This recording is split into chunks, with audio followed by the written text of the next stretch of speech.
Everyone, आप देख रहे हैं द एजुकेटर। और द एजुकेटर में मैं आप लोगों के लिए एक नया सीरीज शुरू करने जा रहा हूं, जिसमें मैं एनटीपीसी को फोकस करूंगा। एनटीपीसी के रिगार्डिंग, चाहे वो एग्जामिनेशन के प्लानिंग के लिए हो, चाहे वो सब्जेक्ट वाइज स्टडी के लिए हो, या फिर आने वाले समय में जो भी पैटर्न एग्ज़ाम का बदलाव होगा, उन सभी के रिगार्डिंग हम लोग बात करेंगे। मैं राजन, जैसा कि आप लोग मुझे जानते हैं, इस चैनल पर मैं कंटिन्यू वीडियो ला रहा हूँ। ग्रुप डी का भी सीरीज चला रहा हूँ और मैं ऑलरेडी ग्रुप डी में सिलेक्टेड हूँ। पिछले बार 2019 में एनटीपीसी में भी सिलेक्टेड हुआ था, और अभी जो एनटीपीसी 2024 वाला है उसमें भी मेंस क्लियर करके साइको दे के भी आया हुआ हूँ और टाइपिंग दे के आया हूँ। तो मेरा जो खुद का जर्नी है, खुद का अनुभव है, वो आप लोगों के साथ साझा करूँगा। और आप लोगों को अगर कुछ भी डाउट लगे तो आप लोग कमेंट सेक्शन में पूछ सकते हैं। बात करते हैं कि सभी लोग फॉर्म डाल दिए होंगे, क्योंकि फॉर्म का डेट बीत चुका है। प्लानिंग और तैयारी होता क्या है, जब वैकेंसी आती है तो उस समय विद्यार्थी जोश में महीना 15 दिन 20 दिन कंटिन्यू पढ़ते हैं फिर उसके बाद वो थोड़ा सा सुस्त पड़ जाते हैं, और फिर जब स्टेटस यानी कि आपका जो फॉर्म भरे हैं उस समय जब आपका स्टेटस शो करता है, फिर थोड़ा सा आप री एनर्जेटिक हो जाते हैं और उस समय फिर से आप प्रिपरेशन में लग जाते हैं। ऐसा नहीं करना होता है। इससे क्या होता है, उन लोगों के लिए ठीक है जो अच्छी से तैयारी कर रहे हैं, लेकिन उन लोगों के लिए बहुत प्रॉब्लम क्रिएट होता है जो थोड़ा सा एवरेज है या बिलो एवरेज है। उन लोगों को ऐसा नहीं करना चाहिए। डेली पढ़ना चाहिए और डेली बेसिस पे ही प्लानिंग करनी चाहिए। बात करते हैं सबसे पहले एग्ज़ाम को लेके क्या स्ट्रेटजी होनी चाहिए। देखिए, सबसे पहले आप अपने पास एक नियत समय बांध लीजिए। अगर रेलवे के एग्ज़ाम की प्रिपरेशन कर रहे हैं तो अपने लिए 3 मंथ या 4 मंथ, मैक्सिमम 5 मंथ का एक समय बांध लीजिए। उसमें अपने पूरे सिलेबस को कवर करने की कोशिश कीजिए। मैं ऐसा क्यों कर रहा हूँ, हालांकि जीएस पोर्शन बहुत वास्ट है, मैथ रीजनिंग बहुत सारी चीज़ें हैं, लेकिन रेलवे में क्या चीज़ है कि रेलवे जो मैथ्स पूछता है, जो रीजनिंग पूछता है, वो उस लेवल का नहीं रहता जिस लेवल के आप सोचते हैं। अगर कोई लड़का एवरेज भी मैथ्स में है या बिलो एवरेज भी है, अगर वो प्रैक्टिस करता है कंटिन्यू, तो 30 क्वेश्चन, जो 35 क्वेश्चन आते हैं, 30 क्वेश्चन आते हैं, उसमें वो 25 प्लस करके आ जाएगा। रीजनिंग क्या है, रीजनिंग का भी कुछ खास ऐसा नहीं रहता है। आप कंटिन्यू टेक्स्ट बुक हो या कोई ऐसा प्लेटफॉर्म जहाँ पे टेस्ट सीरीज मिलता हो, या प्रीवियस ईयर आप लगा के देखो, सेम टू सेम रीजनिंग वैसा ही चलता है। कुछ खास अंतर नहीं रहता। थोड़ा बहुत एग्जाम टाइम में बदलाव कर देता है, जिससे बच्चे लोग परेशान हो जाते हैं। रीजनिंग के लिए भी इतना टेंशन नहीं लेना है।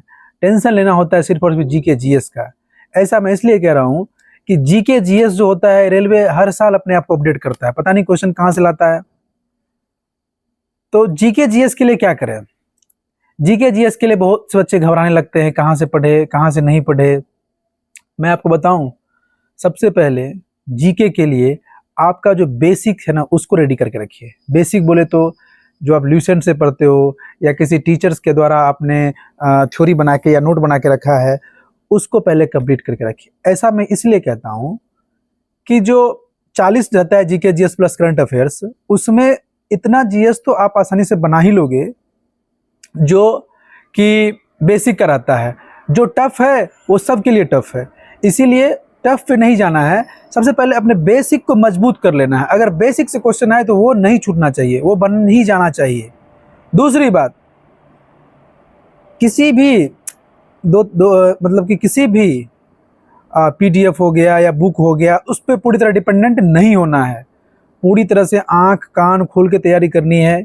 प्रीवियस ईयर क्वेश्चन को सामने रख के तैयारी करनी है। अभी ऐसा नहीं है कि कुछ भी पढ़ रहे हैं और एग्जाम में वो पूछा ही नहीं, जो बिना मतलब का चीज़ हो जाता है, और बच्चा उसमें बहुत सारा बच्चा फंस जाता है।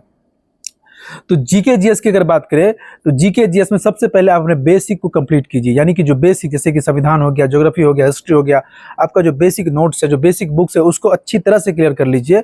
उसके बाद आप टेस्ट लगाइए। जो भारी क्वेश्चन आएगा उसका टेंशन आप मत लीजिए, वो किसी से नहीं बनना है, सीधी सी बात है।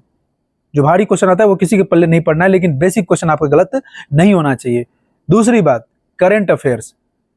हाल के दिनों में पिछले 4-5 साल से ट्रेंड था कि रेलवे 1 साल 1.5 साल पुराना करंट अफेयर पूछ रहा था, लेकिन इस बार क्या हुआ, इस बार के एनटीपीसी ने सबको चौंका दिया।